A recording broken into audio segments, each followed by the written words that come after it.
മുത്തുമോമിനീങ്ങളെ, മദനിയത്തിന്റെ 4ാം വാർഷിക മഹാസംഗമം വരുന്ന സെപ്റ്റംബർ 5-ാം തീയതി കോഴിക്കോട് നോളജ് സിറ്റിയിലെ ജാമിഉൽ ഫുതൂഹ് എന്ന് പറയുന്ന അതിമനോഹരമായ പള്ളിയിൽ വെച്ച് നടക്കുകയാണ്.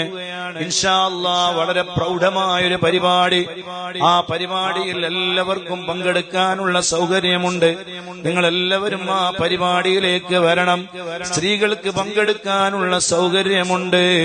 ശൈഖുനാ സുൽത്താനുൽ ഉലമ ഉസ്താദ് അവറുകളുടെ നല്ല ദുആകളും പ്രാർത്ഥനകളുമെല്ലാം നമുക്ക് ലഭിക്കും. നിങ്ങളെല്ലാവരും ആ മജ്ലിസിലേക്ക് വരണേ. റബീഉൽ അവ്വൽ 1-ാമത്തെ രാവായിരിക്കും ഇൻഷാ അല്ലാഹ്. അല്ലാഹു നമ്മളെ കബൂൽ ചെയ്യട്ടെ. അതോടൊപ്പം വെള്ളിയാഴ്ച രാവ് കൂടിയായിരിക്കും. എല്ലാവരും ആ വെള്ളിയാഴ്ച രാവിലെ പവിത്രമായ വിശുദ്ധമായ റബീഉൽ അവ്വലിലെ 1-ാമത്തെ രാവ് ഉപയോഗപ്പെടുത്തണേ.